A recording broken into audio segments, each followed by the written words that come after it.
Aloha, folks. You are listening to Inside the Desert Oasis Room, episode number 170. This episode is sponsored by Tandawai Rum, the world's largest rum producer and winner of over 170 international medals in the past 4 decades. Check out their webpage at tandawaiusa.com or follow them on Facebook or Instagram at tandawaiusa. This episode is sponsored by the Tiki Bar T-Shirt Club, where their monthly T-shirt designs pay tribute to a Polynesian bar or restaurant from days long past. Each design is available for a limited time and will never be produced again. For more information and to check out this month's shirt, visit tikibartshirtclub.com. On this installment of the COVID Chronicles, we chat with Josh Hermsmeyer. Josh hails from San Diego, California. And if you're an active member in the Tiki community and local to Southern California, you'll probably know him best as drummer for Jason Lee and the Riptides. In March of 2020, Josh and his immediate family were positively diagnosed as having been infected with the COVID-19 virus. On this special episode, Josh shares what this emotional and very personal experience was like for him and his family, what his thoughts are about continued quarantining, isolation, and social distancing, and what happens now as a recovering COVID-19 survivor. As always, I hope you enjoy this episode as much as we did bringing it to you. If you enjoy this podcast, please consider helping us with your support during this challenging time. Stop by desertoasisroom.com to check out our merch or leave us a tip. We've got tiki mugs, t-shirts, and pendants available right now. Any purchase or donation, no matter the size, is totally appreciated and helps keep this podcast coming to you every week. Okay, join us inside the Desert Oasis Room as we chat with COVID-19 survivor Josh Hermsmeyer.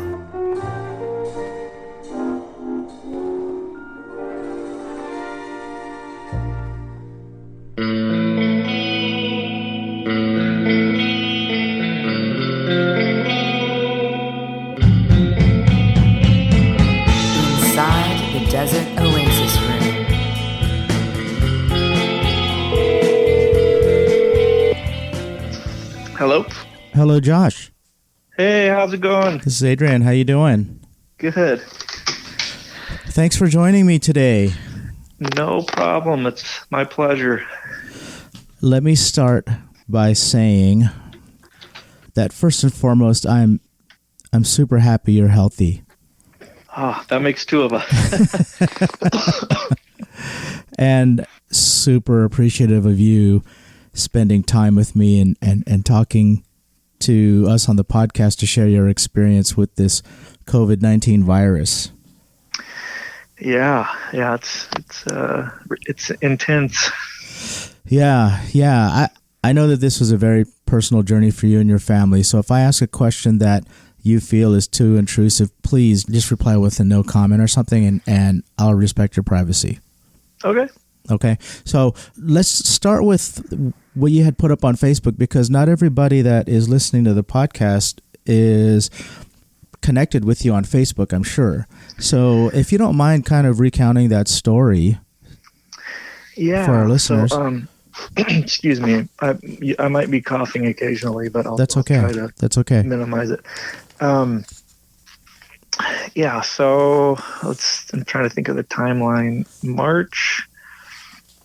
March 18th, I woke up and I was really cold, and I thought it was, just because my wife had opened the window during the night, and it got down to probably like the low 60s, right? San Diego, and I was freezing, and I just couldn't get warm, and I didn't think too much about it. Then when that was very, very early in the morning, before anybody should be awake. And then when I eventually got up, I had a fever, and it wasn't super high. That's kind of the weird thing about this virus that, at least for myself and my family, the fever never got really high. It just stayed. For me, it never went above like 100.7. So it was like a low-grade fever then. Low-grade fever for a long time. And I know it's different for everybody, but I've heard that that's kind of common also. So I had a headache, and the weird thing was I didn't have like congestion, or I didn't have, the gastrointestinal things that you would normally have with the flu. But my body ached, my skin hurt, which I know that probably sounds weird, but like putting on a shirt, it was just uncomfortable. And did it feel like a sunburn or something, or? It's not like anything I felt before, to be honest. And it's funny because I had mentioned that, my skin hurt, and somebody said, you know what, I have a friend who said the same thing when they had it. Oh, interesting. And then I just really tired, and so I have Kaiser, and I called the doctor, and we did a phone appointment, and he said, this is May 18th, so it's still pretty early as far as the testing and everything goes. He said, let me call Center for Disease Control, tell them your symptoms. I'll call you back in like 15 minutes. And so he actually called me back in like 10 minutes. And so I was pretty impressed. And he said, I'm sorry, I just got to give you the news that there aren't enough tests. And so I said, I'm a teacher, and my wife's a teacher, and I'm a musician, and I had just been out doing some gigs recently, and sorry if my daughter, that's okay, you hear crying in the background. That's okay. She's teething, so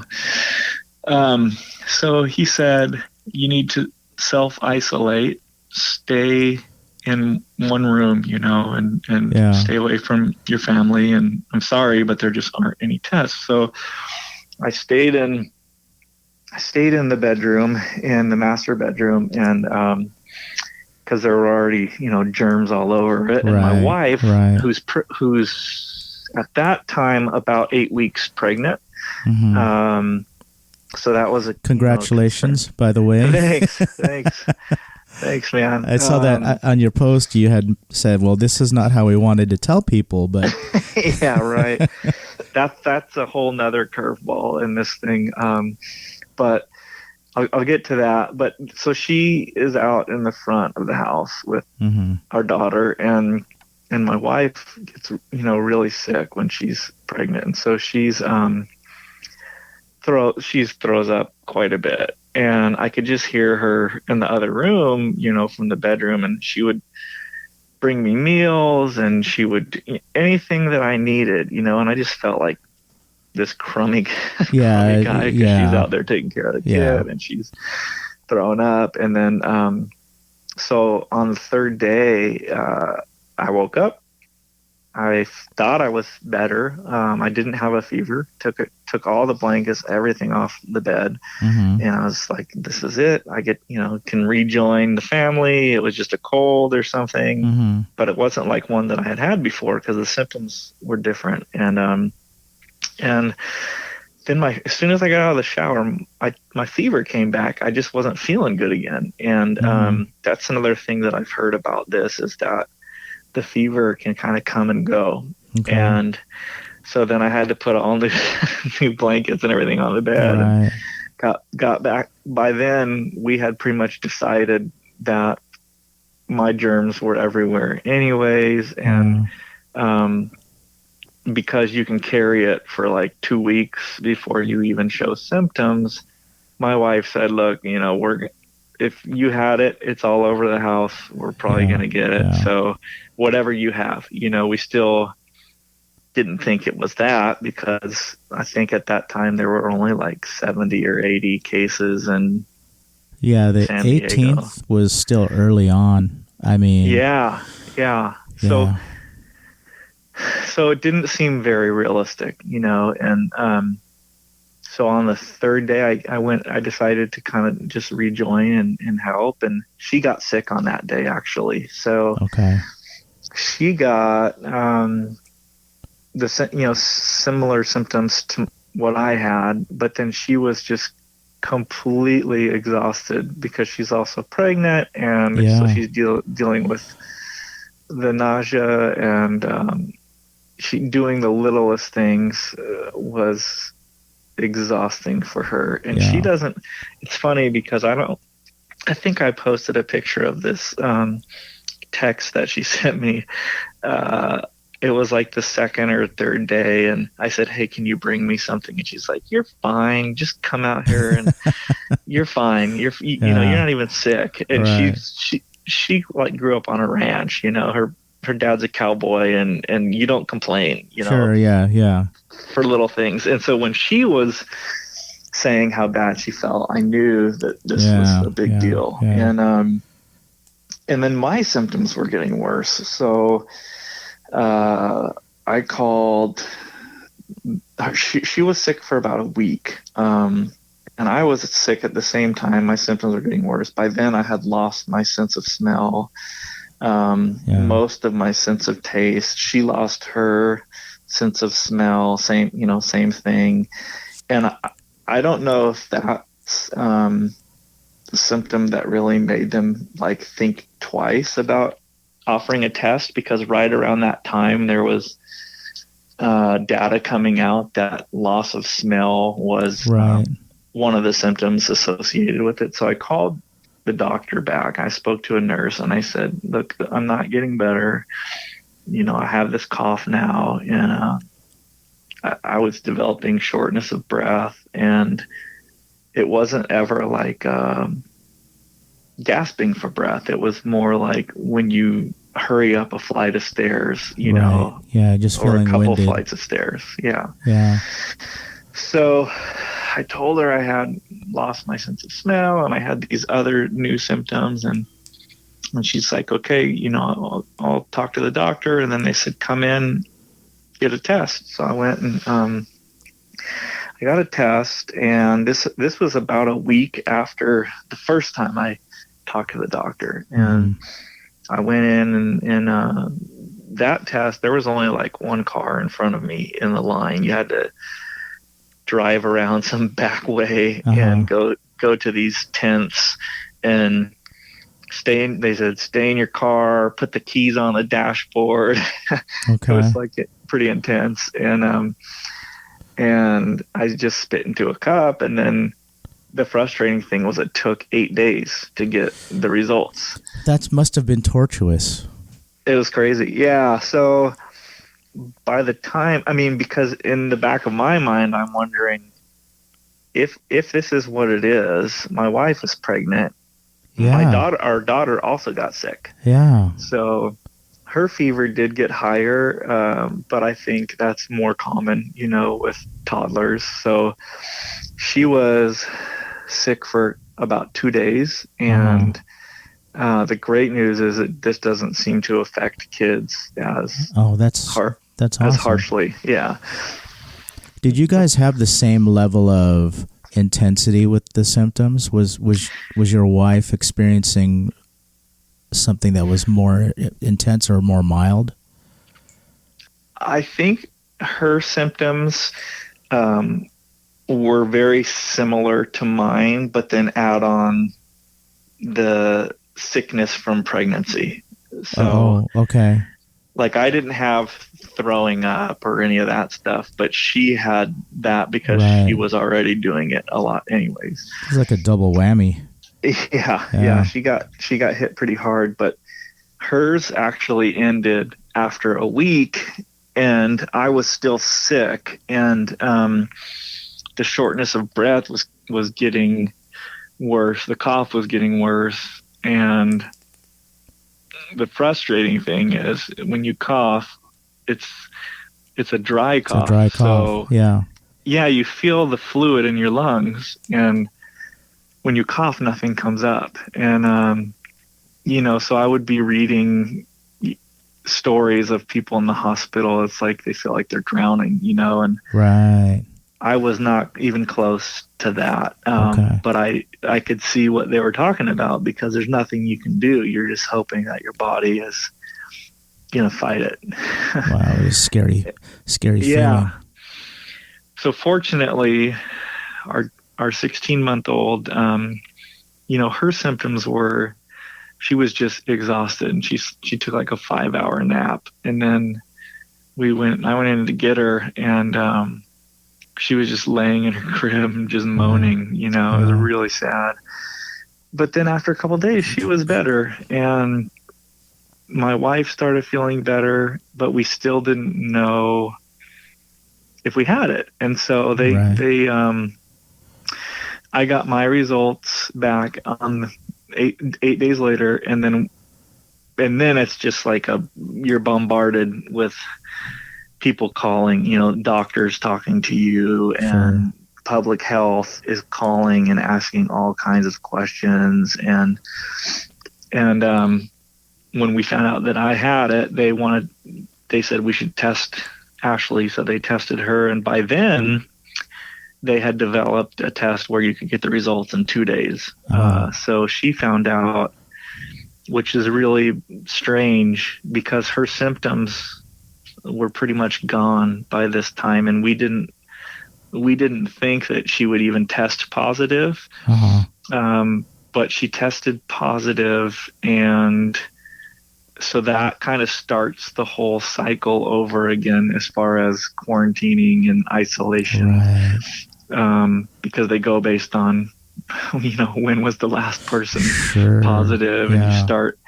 There are all of these criteria that you have to meet in order to be cleared, to go out. And I guess anybody could go out at any time, but in order to have the peace of mind that I'm not going to get somebody sick, Right. So they called, public health called, they talked to me for like 40 minutes. And at that time, it was still difficult to have long conversations. I'd get winded. And so by the end of that day, I had spoken to so many doctors and public health for so long. I was just exhausted. And they told me, on the very first day when I called about getting a test, the reason that I wasn't allowed to get a test was because they were the only organization that was offering tests in the county at that time, and they were only like rationing 40 tests per day for the whole county, and they were only giving them to people who were in the hospital in like severe condition. So 8 days after I took my test, my doctor's office called, and she's like, well, you're the first person who's tested positive. And she says, do you need me to get a bed ready for you, in the ER? Are you going to come? No, this is taking so long to get the results back. Now I'm actually starting to feel better. Yeah. But it wasn't, they were so sweet and so kind, and they work so hard, and they're dealing with changing information and changing supplies daily, so they're doing the best they can. When they were all calling you that day that you found out that you were positive with COVID-19, was that because they were trying to learn about it still? Yeah, that's a good question. Part of the reason I spoke to so many doctors was because we called the pediatrician right away, and she's like, just assume that she had it, and we don't test kids unless they're in the hospital, but you can assume she had it. And then we talked to my wife's doctor, and then I talked to a couple people from my doctor's office, and then I got an email from a different doctor, and it was a combination, I think, of, I guess, the novelty of it. Also, there weren't many people they probably had encountered that had tested positive. So they wanted to Yeah. find out, how are you feeling? The dumbest question that I think that my doctor asked me and public health is, who do you think you got it from? And I said, I have no idea, because Right.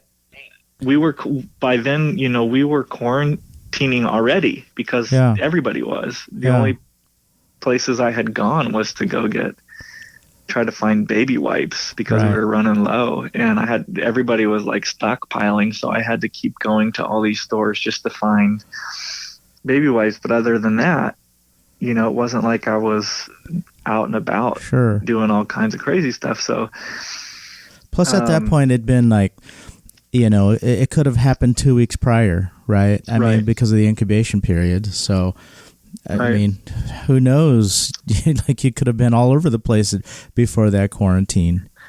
Right, and that's what the pediatrician told me. She said, assume that there are thousands of people in San Diego walking around with it, and they have no idea. Yeah, yeah. And the numbers are so much higher than what we see in the news, because of the fact that, tests aren't it's not like, hey, I want to test. Oh yeah, sure, come on in and get one. You have to meet these certain criteria to get the test. Sure, and sure. unless you're getting worse, or the first thing they're going to probably tell you is just self-isolate, stay home. And so there's all these people, like, I've talked to so many people that since then they've said, oh, I think I had it back in January, or I think I had it Yeah. a few weeks ago, but they wouldn't give me a test. So yeah, it's been a long process, but I have to say that the support from the community has been incredible, and That's the support great. from the medical staff has been awesome. That's great. I've got a bunch of questions for you, if you don't mind Go me for it. asking. I had a friend who actually was hospitalized from this, and he was on a respirator for, I think, 10 days. Wow. But he's somebody I went to high school with, and I haven't spoken to him since graduation, which was over 30 years ago. So I was just getting updates through our high school, that there's like a group page with our particular graduating class, and they were posting updates on that. And he recovered 100%. Wow. And, they didn't say how he got it or anything like that. And so you hear all of these stories about people that have it severely, and even maybe they were 100% healthy and they passed away, right? Mm-hmm. So you had to have thought about that at some point in this experience. Like, did you have to face or deal with your own or your family's mortality? Is that something that crossed your mind? That's a good question. I've thought about that, even as recently as like yesterday. I never worried about myself or anybody in my family passing from it. And I think partly is because when I was sick, my wife was also sick, and my daughter was sick, and I was trying to take care of them, because my wife was at that point like in bed, not able to do anything, and I had already been sick for a while. So I said, it's my turn to kind of help. And so I was focused on trying to help her and my daughter, that I didn't have time to really, or energy really, to think, what if this goes south? Right. I also think I didn't know enough about it. There's all of this information now about blood clotting, and perfectly, seemingly healthy people who are dying because their blood clots from this disease. And there was just not a ton of information at the time, and it was kind of like, just put your head down and Yeah. do what you need to do, Yeah. do the next step. Yeah. Were you hospitalized at all? No, Okay, I that's wasn't. good. Fortunately, it could have been, man, it could have been so much worse. Yeah. I was just curious because I'm wondering what's happening in the hospitals that the media is not telling us. Yeah, I don't know if you've been to a medical office or a hospital since all this started, but I have not. But I have a friend who's a nurse who's been working 12 to 14-hour days, and he said to me, some days he says it's really bad, and he says the media doesn't know because they're not in the hospital all day. But then I'm curious, I'm reading reports that the curve is starting to flatten.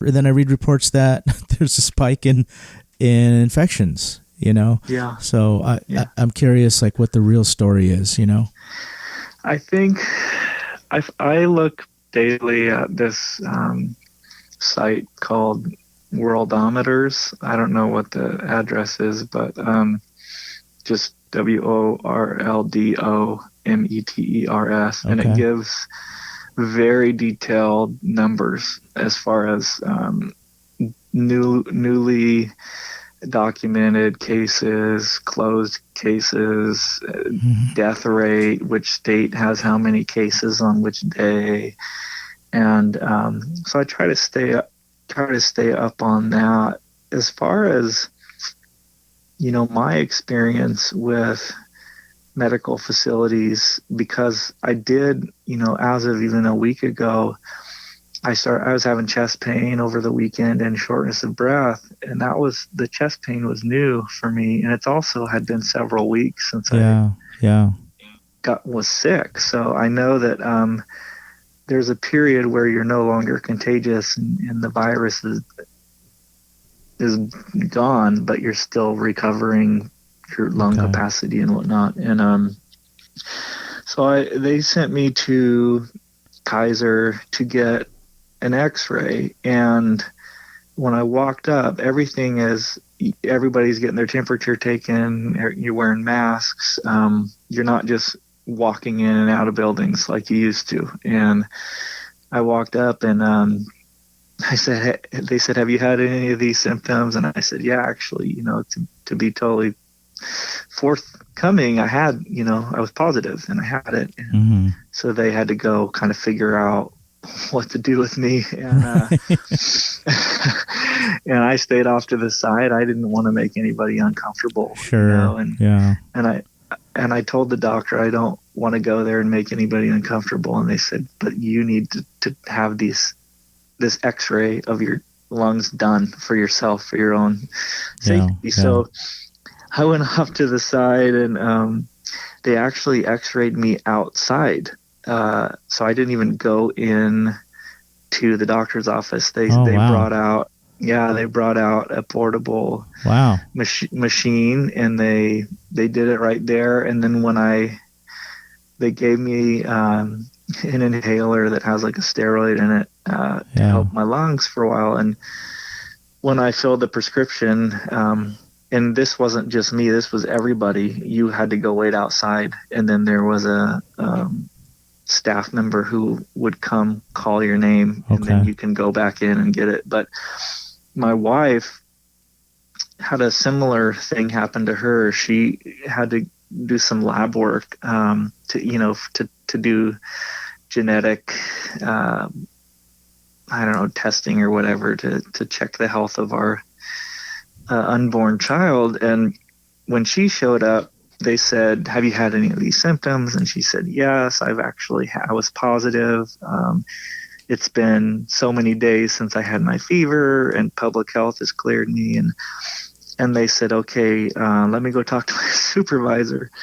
So he goes and talks to his supervisor. She said it takes him like 15 minutes. Then he comes to her and he says, "You've been flagged by CDC, and we're going to ask you to wait in your car in the parking structure, and we need to process the information that you've given us, and you're not allowed to come in until we get permission from them that it's okay. So she's like, screw this. And she went to the grocery store and came home and went back the next day. But they finally did call her and say, okay, you're cleared now. You're able to go in and have your lab work done. So yeah, man, it's a whole process. And I think I read that the baby is healthy, right? That there's no indication of any kind of contamination or infection with the baby, right?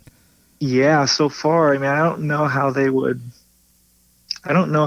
test. The information that they have is coming from China, and so you have to wonder, who the source is, how the study's being completed. But everything is so new that what they know as of now is that it's not being passed in utero. So that's awesome news. That's great news. So as far as, I mean, you guys are going through a lot. I mean, having been tested positive, I'm sure that you're being extra cautious, being responsible people about not, I mean, you said you're not contagious now, but at the time you didn't know, right? Right, right. How do you feel about those that are blasé about isolating and wearing masks and stuff? And do you think that we as a public are overreacting by practicing the social distancing and the isolation and all that stuff? I'll answer the second question first. I don't think it's overreacting. Okay. And the reason is because if you or I get it, or somebody in our age range, there's a pretty good chance that it will be in the super high percentage of people who don't die from it. But the issue is our parents, or the grandparents. Yeah, of course. And, I read this thing yesterday where, there are so many patriotic people in this country, and, serve your country, and that's awesome. But here's an opportunity to serve your country. Oh, yeah, completely. Here's an opportunity. You don't even have to go to war or join the military. You can just sit on your couch and not get your neighbor sick or get your family member sick. And wow, that's the first time I've been shown that perspective. A friend of mine had said something about that. And what was your first question before that? I forgot. What are your thoughts about people who are being lax or blasé about wearing masks or even isolating? Because there's people that are, I mean, like over the weekend, there was something like 40,000 people at the beach. I know. It's crazy. Yeah, I saw that on the news. Because of the timeline of when I got sick, I had not been in public since they started the new social distancing measures at the grocery store, or Target or something, where you have to stand in line on the tape or on the foot markings 6 feet away from the person in front of behind you. And right. People didn't have the plexiglass around the cash register. So when I was finally able to go and I was cleared to go back to the stores, I still wear masks because they don't know still even about the shedding process, and they say that it's highly unlikely that you're contagious because your viral load is gone. You don't have a fever, and right. But you still need to wear a mask. So I'm in line, at the store, and it's crazy how many people don't have masks on. I know. Like in front of me. And I want to, or they have it on and it's like hanging from one ear, but it's not covering their face. Yeah. And I want to say, look, man, there's 100% chance you're standing in line with somebody who had this. Yeah. 100% chance. And you think that it's not around you, but it is, you know. It's their decision. It's their personal choice. I kind of just trying to keep my side of the street clean over here, but I just think that we've done this isolation and quarantining for so long already that we should really just go the extra step and do it the right way the first time. I agree. You know? Yeah, I'll see people that, like you said, a lot of times it's employees. My garbage disposal went out the other day, and so I thought, I got to go get another garbage disposal. And went over to Home Depot, and geez, I saw at least 3 or 4 employees that were supposed to be wearing masks, but they had them tucked under their chin, or they had them, hanging around a scarf maybe hanging around their neck. And my first thought when I saw that is that it's selfish and irresponsible, because they are exposed to all of these people that are coming in and out of their stores every day, and they're young. They're probably not worried about the virus affecting them too much, but the fact that they could be carriers is what makes that irresponsible, And then obviously the selfish part is them being, they don't want to be bothered with that inconvenience, So it annoys the hell out of me, to be honest with you. I've made it kind of a personal deal where I'm keeping that mask on, as uncomfortable as it might be at times. Yesterday I was at Target getting groceries, because coincidentally not many people get groceries there compared to Vons, and they have a lot of good organic stuff. And so I'm at Target, and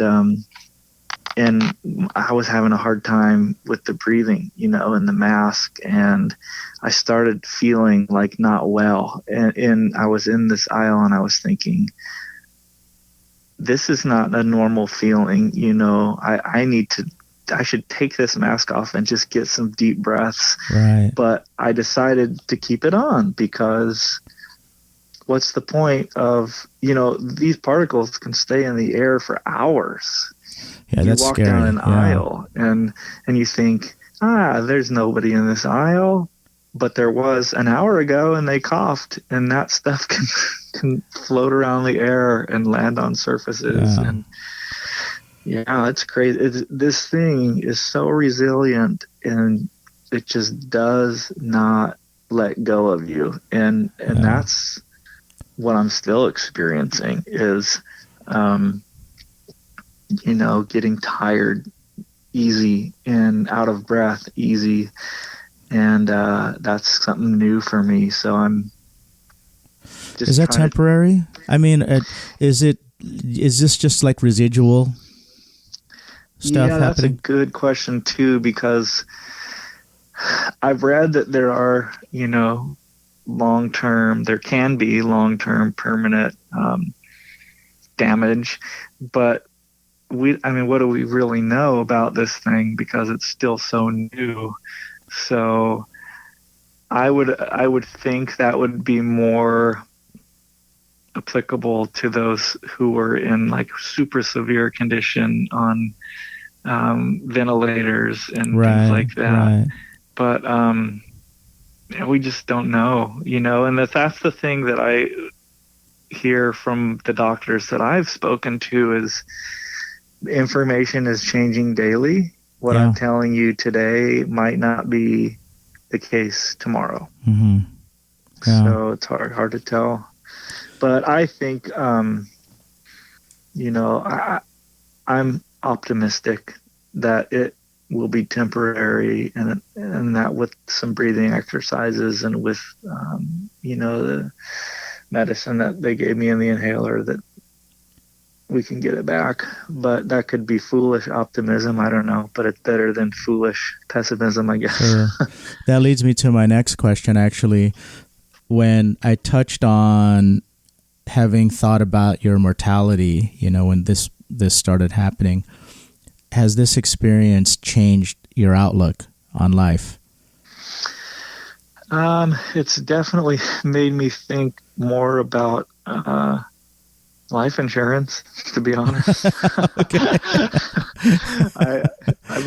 had Allstate was contacted me about signing up before all this happened, and we'll think about it. Yeah. And then this happened, and I'm thinking, oh man, I don't worry about.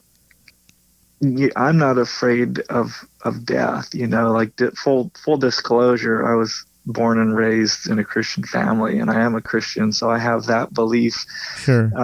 in the afterlife. But I would be more concerned about the impact that would have on my wife, sure, my kid, and those things that I wouldn't be around to help. I've stated the same thing before, that I'm not afraid of death. I just don't want to orphan my kids. Right. And I will also add that I'm not afraid of sudden death. I would be afraid of prolonged, like prolonged, slow, painful death. Disease-ridden. This is going to take a long time, and it's going to suck. Death. That I would be afraid of. But sudden death, I mean, it just happens. Yeah. So what happens now? Where do you guys go from here? Excuse me. Fortunately, I'm a musician and I have that income, but I also have a day job of I'm a special ed teacher. I teach adapted physical education, and my wife is a high school English teacher. So I feel so blessed that we are still able to work and receive income during these times. So what that looks like for me is I'll have these Zoom meetings where I get to interact with the kids, and then I'll be super tired afterwards. I'm not even doing physical activity. I'm just literally sitting in my bed or in a chair interacting, and then I just need to chill and kind of let myself regroup. So no riptides just yet. Oh man, I miss those guys so much. I know. I talked to Jason maybe about a month ago for this series that I'm doing on the podcast as well. And he misses you guys. He misses playing. I miss seeing you guys. I miss seeing the performances. I mean, it's a very surreal time, we talked about before I knew that I was positive, and before there was this, don't get in groups unless it's absolutely essential. We talked about doing a video, like a live stream performance. But then I said, hey, I'm sick. I don't know if I have this yet, and I don't want to get anybody sick. And one of those songs, I'd probably pass out halfway through the first song. I've seen how much energy you put into your performance, man. I can't imagine if you're getting winded right now, just being yourself the way that you are right now, not doing anything strenuous. I can't imagine, what you'd be suffering through if you had to perform any music at the moment. I know. My wife was just talking about that too, because the Riptides is a whole new genre. Well, now it's been several years, but playing that fast for so long, that's new to me. That style of music is new to me. And this is totally off topic of coronavirus, but I will say the tiki community is something I had no idea existed.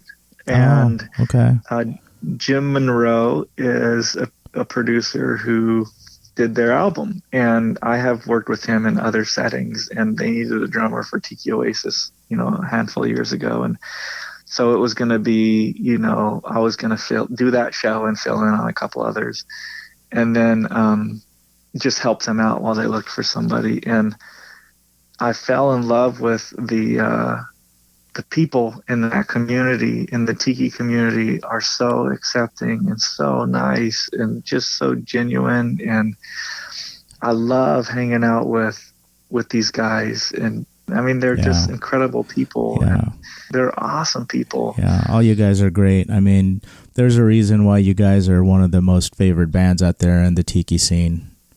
Oh man, that means a lot. Thank you. We miss it and are so excited to get back at it. Yeah. Well, I think everybody understands, we're in a weird time in history, and I think everybody just wants everyone that they know and love to come out of this healthy, right? Right. Do it. And if you're going to do something, do it right the first time. And we're in the middle of this quarantine. Let's just finish it off, finish strong. Yeah. Do it right the first time so we don't have to start this all over again. Yeah, I agree.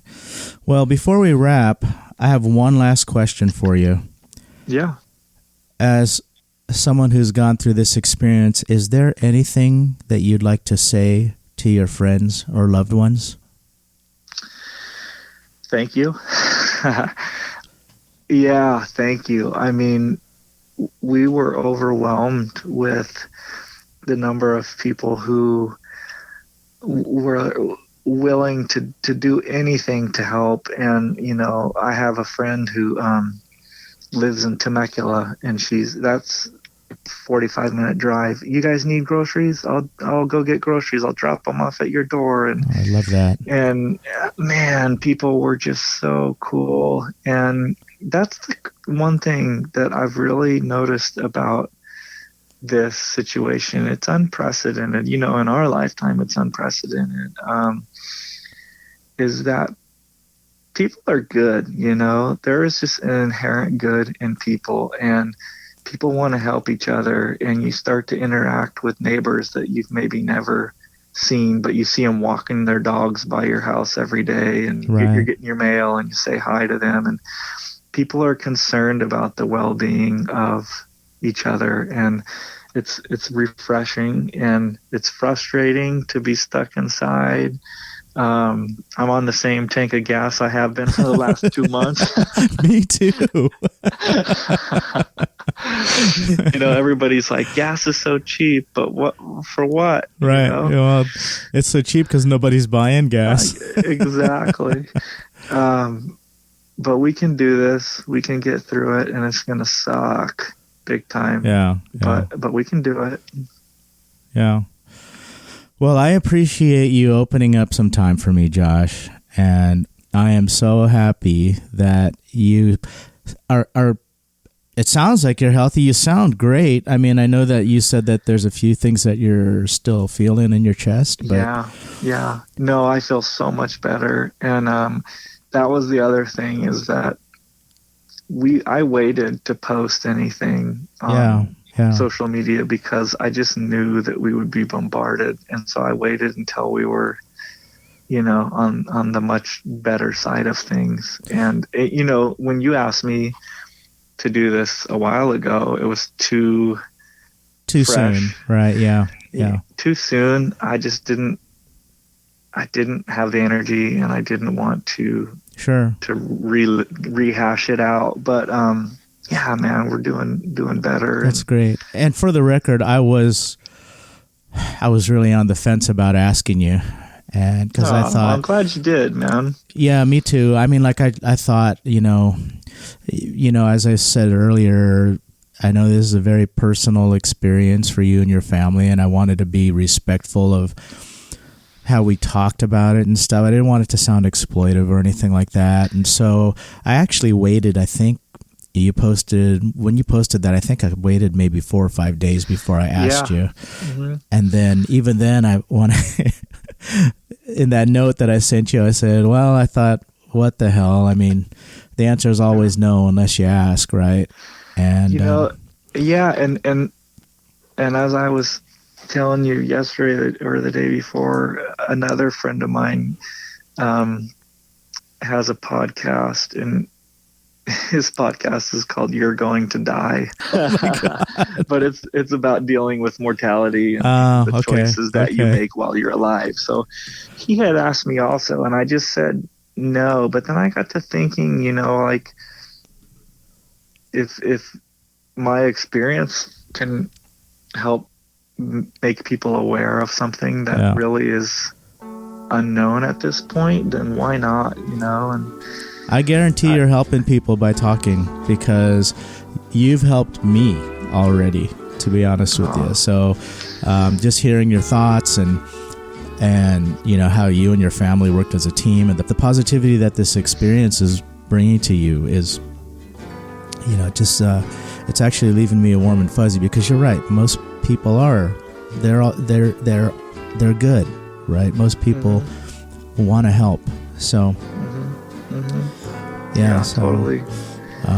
But I'm happy that you guys are recovering and well, and the baby's healthy. Congratulations again on that. Thanks, man. We're excited.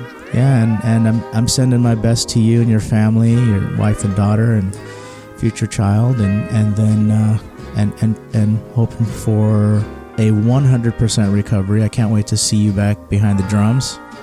Yeah, man, it's gonna be so awesome when people can go out and enjoy live music again. Yeah, I love this community. I love this tiki community. Like I said, these people are so awesome that it's gonna be just a big party when we get back together. Yeah, I'm looking forward to that too, man. I can't wait. All right. Well, Josh, thanks again for everything, and I guess we'll talk again soon. All right, take care. All right, take care of yourself. Stay healthy out there. You too. All right, take it easy. Cheers.